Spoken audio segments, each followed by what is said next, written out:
Immanuel Ebenezer, yang akrab disapa Noel, adalah nama yang tak asing dalam panggung politik dan pergerakan aktivis di Indonesia. Ia dikenal sebagai sosok yang vokal, lantang, dan berani berdiri di garis depan ketika Presiden Joko Widodo mendapat serangan politik.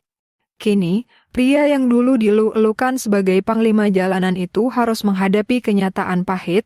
Dirinya terjaring operasi tangkap tangan KPK pada Rabu malam, 20 Agustus 2025.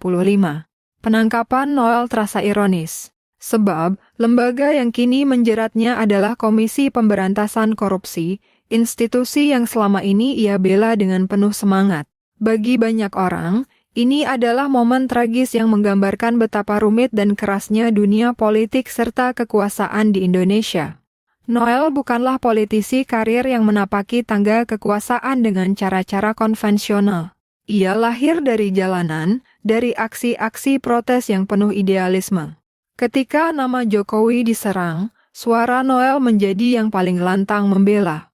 Ketika kebijakan pemerintah dikritik, dialah yang paling keras memasang badan. Tahun 2022 ini menjadi era yang paling mengerikan untuk rakyat. Kita lihat 2020 dan 2021, di mana para garong ini berpesta pora dengan main PCR dan vaksin.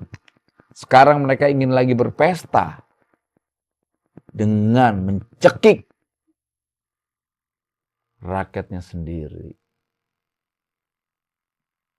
Apapun yang dilakukan mereka, saya yakin sekali, ini bukan kehendak presiden dan ini bukan juga sikap Presiden Jokowi.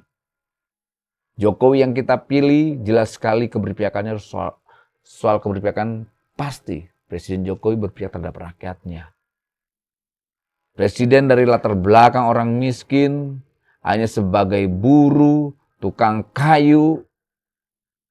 Beliau sangat merasakan bagaimana penderitaan rakyat. Beda dengan para pembantunya. Anak-anak mami, anak-anak atau orang-orang yang tidak mengerti bagaimana memperjuangkan demokrasi, bagaimana memperjuangkan nasib rakyat, nggak ada. Orientasi mereka bisnis, mendapatkan keuntungan, tidak lebih dari itu. Jadi kalau kita lihat presiden berkali-kali marah, ya presidennya nggak didengar. Ini miris kita. Rakyat begitu mencintai presidennya, tapi para pembantunya kecenderungnya berkhianat. Satu demi satu, tidak lama lagi para garong-garong di lingkaran Jokowi ini akan berkhianat. Detik ini sudah ketahuan. Mereka tidak peduli terhadap perintah presidennya, terhadap pemimpinnya. Pak Presiden, segeralah ambil kebijakan yang benar-benar berpihak terhadap rakyat. Yaitu apa? Ganti menteri-menteri yang jelas-jelas menindas rakyat Bapak. Kasihan Pak, rakyat seperti dicekik hari ini.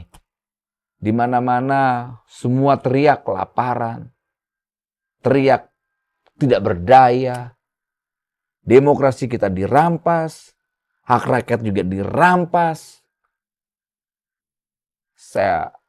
Ini bentuk keprihatinan kita Pak Presiden.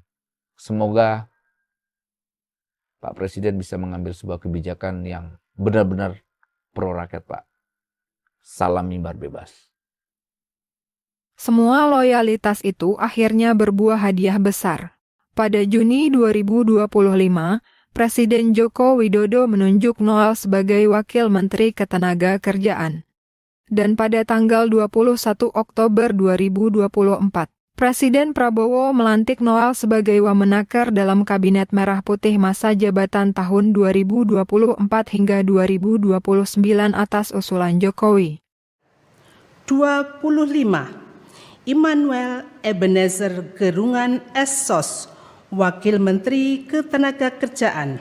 Pengangkatan saudara-saudara sebagai Wakil Menteri Negara Kabinet Merah Putih periode tahun 2024-2029 dan sebagai Sekretaris Kabinet, terlebih dahulu saya akan bertanya kepada saudara-saudara, bersediakah saudara-saudara untuk diambil sumpah janji menurut agama masing-masing?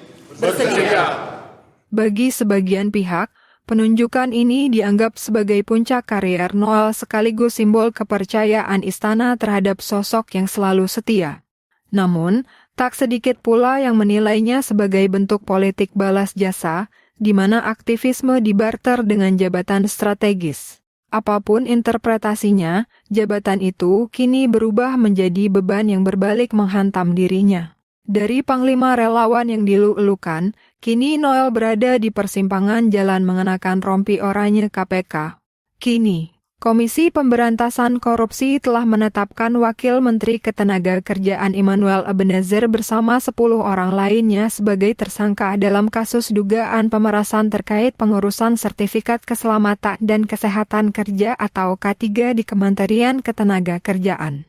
Ketua KPK, Setio Budianto, menyampaikan bahwa Noel diduga membiarkan praktik pemerasan tersebut, bahkan ikut menerima aliran dana dari hasil penyalahgunaan wewenang dalam proses sertifikasi K3. Dari hasil penyelidikan, terungkap adanya dana senilai 3 miliar rupiah yang masuk ke Noel. Menurut Setio, praktik pemerasan ini telah berlangsung sejak tahun 2019 hingga 2024. Berdasarkan konstruksi perkara, jumlah dana yang diduga mengalir dalam kasus tersebut mencapai sekitar 81 miliar rupiah. Kasus ini menunjukkan bagaimana jabatan strategis bisa menjadi lahan basah bagi praktik-praktik kotor. Ironinya, Noel dulu selalu tampil sebagai sosok yang berkomitmen terhadap nilai anti korupsi. Kini bayangan hitam justru mengitari namanya. Kisah kejatuhan Noel seakan menjadi drama besar tentang rapuhnya idealisme ketika berhadapan dengan sistem kekuasaan. Ia yang dulu menjadi simbol keberanian rakyat kini berubah menjadi contoh bagaimana sistem politik dapat menelan siapa saja. Banyak orang menyebut peristiwa ini sebagai pembenaran nyata atas adagium Lord Acton power tends to corrupt, and absolute power corrupts absolutely. Kekuasaan dengan segala godaannya ternyata mampu melunakkan bahkan tulang punggung yang paling keras. Di media sosial, kabar OTT Noel sontak memicu tsunami komentar. Pendukungnya tak bisa menyembunyikan kekecewaan, sementara lawan politiknya merayakan dengan nada sinis. Ada yang menyebutnya sebagai pengkhianatan terhadap cita-cita reformasi, ada pula yang menilai ini sebagai bukti bahwa tak ada aktivis yang kebal terhadap godaan kekuasaan.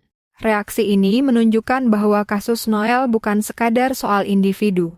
Lebih dari itu, ini adalah pertanyaan mendasar, mungkinkah perubahan benar-benar dilakukan dari dalam sistem yang telah lama tercemar korupsi? Ataukah setiap orang yang masuk ke dalamnya akan berakhir dengan noda yang sama? Kini, nasib Noel sepenuhnya berada di tangan KPK. Namun, warisan dari kasusnya akan terus dikenang publik lebih lama daripada putusan pengadilan yang menantinya. Kasus ini akan selalu menjadi pengingat bahwa batas antara pahlawan dan pesakitan amatlah tipis. Apakah ini bukti bahwa sistem kekuasaan di Indonesia terlalu kuat dan korup hingga bisa menelan siapapun yang masuk ke dalamnya, bahkan seorang aktivis idealis? Ataukah ini sekadar kisah klasik tentang individu yang gagal melawan godaan? Yang jelas, kisah Noel akan menjadi perhatian dan bahan diskusi panjang di ruang publik, di kampus, di media sosial, bahkan di jalanan yang dulu ia kuasai dengan orasi lantangnya.